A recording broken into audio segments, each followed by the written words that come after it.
4 years ago, a few years ago, I said 4 years ago, a few years ago, I came back from work and I saw my mom on the couch in tears.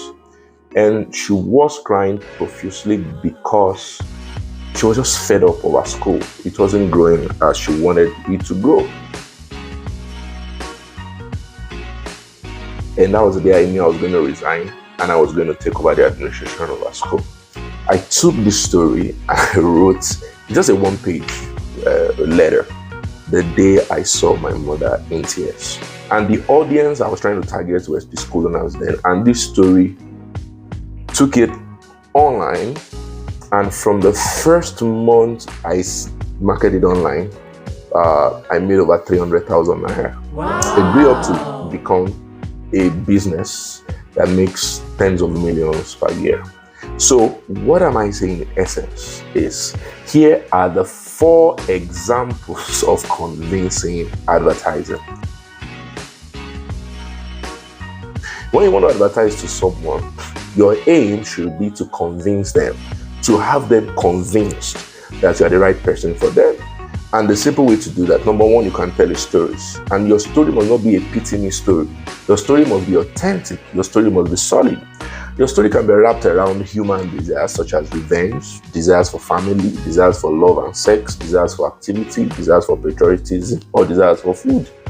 But it must be something that humans desire. For example, every human desires to have a son that will help them out with their school. So I came up to my audience as a very good son who was trying to help my mother out, and they bought that, and it was a genuine story, and that story resonated with a whole lot of them, and a lot of people who had more experience than me would pay me, and the first thing they would tell me when they see me is, "You're such a responsible and good son. I wish you could talk to my children. I wish they could be like you."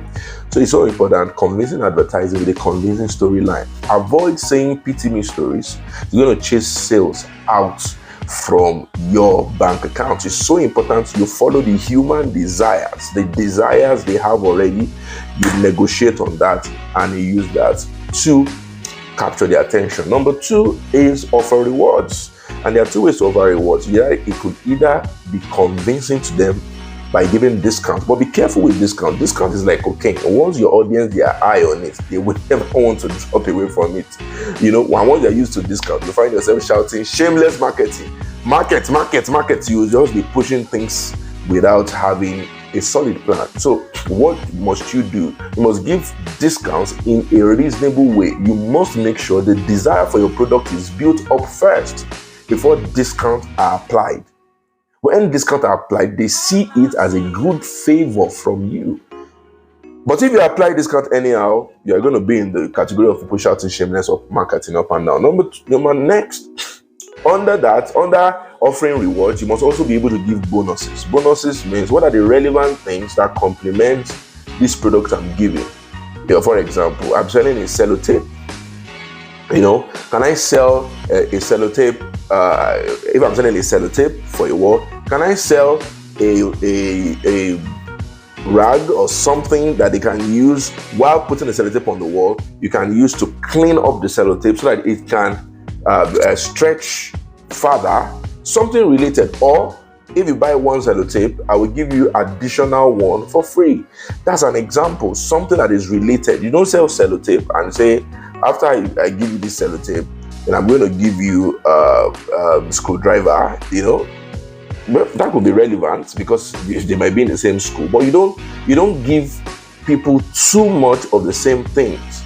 Whatever you're giving as bonuses must be relevant to themselves, if you get my point.